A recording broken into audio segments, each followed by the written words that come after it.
Right. Chelsea have essentially signed Mykhailo Mudryk, basically signed him at this stage. I mean, Chelsea have essentially announced it on their Instagram. They've told all the fans to go follow him, and they've quote retweeted the tweet that Shakhtar Donetsk put out about us agreeing a fee for him. Added to the fact as well, this is my third video of the day. I've also done videos on Man United and discussing whether they can win the league, and Liverpool, and the fact that they are in crisis. If you're going to go and check those out on the channel after this one, cheeky plug because I can. But yeah, my head is just a little bit boggled right now, to be honest, and I'm a little bit speechless. Begs the question why I'm doing a video about it. And yeah, I'm just a little bit flabbergasted, to be honest, bewildered, to find more words in the English language I can use. And yeah, Chelsea have come from under Arsenal's noses to complete this deal in a matter of 2 or 3 hours. I mean, Fabrizio Romano tweeted that at like 5:30, 6 o'clock or something. I was actually editing the Liverpool video when the news came out, and I was like, oh, for fuck's sake, I'm going to have to do a third video today. And yet then David Ornstein followed up, and both those sources have confirmed that he is flying to London at this moment in time to sign a 7.5-year contract at Chelsea, and yeah, for a fee of, I think it's £62 million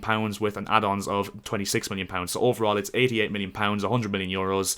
Quite a lot of money, to be fair, but to be honest, I'm going to start off by saying it's not my money. I don't care how much we pay for a player. The only thing is that it puts a lot of pressure on him from the word go, really. And yeah, that's the second target we've now stolen off Arsenal. Of course, João Felix was a potential target for them as well, so we'll have that one, Arsenal fans. And yeah, the only thing we can get over at this moment in time really is these transfers, so let me celebrate it. And yeah, I'll get more into bantering and taking the piss out of Arsenal at the end of the video, so stick around for that. But yeah, I mean, as I said, I'm just so shocked as to how quickly this came. I mean, it was, I think, Bedad Egali and Paul Winstonley who flew to Turkey, I think it was, to complete this deal, and yeah, within 2 or 3 hours, it's essentially been announced by the club. It's just absolute madness, to be honest. It's completely unlike Chelsea as well, because normally we, have this really long-winded saga with a player for like a month or 2 months straight, depending on, what transfer window it is, and then end up signing like our 5th or 6th choice player in that position on deadline day or something for like 10 times the price he's worth. But this is really unlike Chelsea, which is even more surprising to me. And yeah, it's really made the fan base, have some questions, to be honest, towards the club, especially with the fact of the price tag, and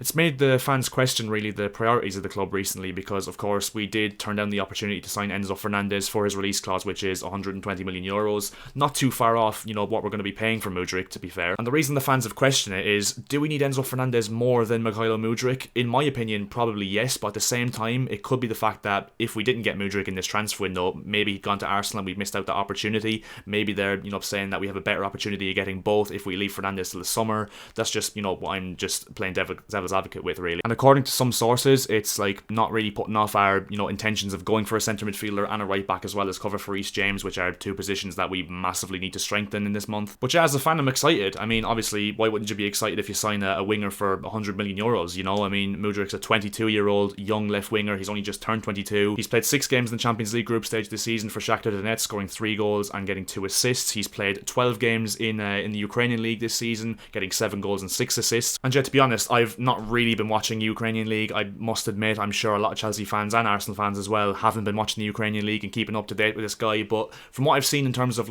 clips and compilations, which I hate judging players off, but it's just everything I have at my disposal, to be honest, at this moment in time with him. Judging by that, he looks like a tricky, pacey winger. He looks like a very good dribbler, and most importantly, he looks very direct. I mean, very direct. I mean, it looks like every time he picks up the ball, now obviously, once again, I'm judging off compilations here, but it looks like when he gets the ball, he looks to just dart at the defenders, dart at the right back of the opposing team, and look to create chances as soon as possible, which is certainly something that, first of all, the fans will want to see because it's exciting and it's electric and it gives us a spark and gives us something that we completely lack at this moment in time. But yeah, adding to that last point as well, it's something that we completely need at Chelsea Football Club at this moment in time. And our attack, obviously, it's no secret that we have absolutely zero creativity in this team whatsoever. And yeah, it looks like he's got the the figure and the stature and the build, really, I suppose, to cope with the demands of the Premier League, because obviously the Premier League is such a intense and demanding and physical league. So hopefully that can be positive in terms of the fact that maybe he's less likely to flop. Obviously, there's no guarantees whatsoever with a foreign player coming in. But yeah, I'm excited, man, and to be honest, I can't see us spending that much money unless he's going to flop. In saying that,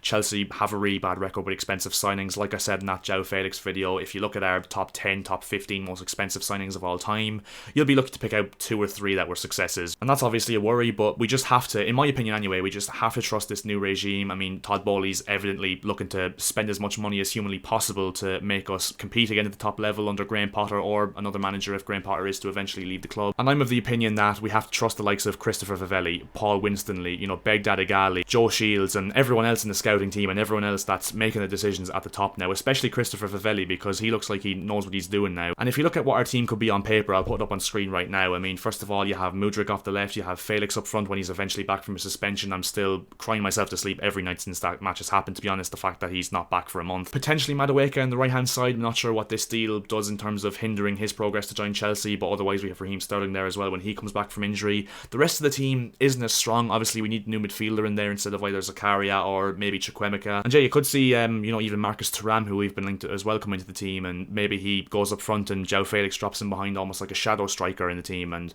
yeah, it's exciting, man, seeing João Felix and Mykhailo Mudryk both join the club, and Mudryk hopefully could make his debut against Liverpool away next week. I mean, that would be absolutely sensational. And also as well, added to the fact we have Christopher Nkunku coming in as well next season, so our attack is looking quite promising. And to be honest, I don't want to big him up too much because obviously there was that summer when we signed Werner and Ziyech and Havertz, and look how that turned out. But let me just be excited, to be honest. I mean, there's nothing to be excited about whatsoever on the pitch apart from João Felix, and even still he's gone to the 11th of February, so I am absolutely depressed watching Chelsea play at this moment in time. So hopefully Mudryk can act as that catalyst for us, being positive once again, and once João Felix comes back he can link up with him and hopefully actually be able to create some fucking chances before the end of the season. That would just be ideal, wouldn't it? And yeah, we'll get into a bit of Arsenal hysterics because of course as a Chelsea fan it's only natural. I despise Arsenal as a football club and I'm sure they despise me too, which I'm completely okay with. And yeah, let's just get into taking the piss out of Arsenal a bit because they've not really been taking the piss out of a lot recently. But yeah, Arsenal are sitting pretty at the top of the Premier League. Why would they give an ounce of shit, what I think, to be honest? But I'm just going to laugh at them because Mykhailo Mudryk has been twerking so badly for Arsenal on social media for the last month or so, maybe even longer. Arsenal fans have been doing up compilations saying welcome to Arsenal, bigging him up, saying he's better than Martinelli and stuff, all for him to join Chelsea. And now you can bet your bottom dollar there's going to be a chant about Mudryk like there was for Willian when he rejected Spurs, and that's going to be absolutely brilliant to sing every time we play Arsenal when he scores against them, hopefully. But yeah, Chelsea fans, Arsenal fans, and all the other fans of other clubs as well, leave it in the comment section below what you think about this signing. Unbiased opinions, let me know. Will he be a success? Will he be a flop at Chelsea? Let me know in the comment section below, and if you could leave a like on this video, that would be massively appreciated. And if you could subscribe to the channel as well, that would also be hugely appreciated because we are looking to hit that 1,800 subscriber landmark as soon as we bloody well possibly can. And I'll see you guys in my next video, and Arsenal fans,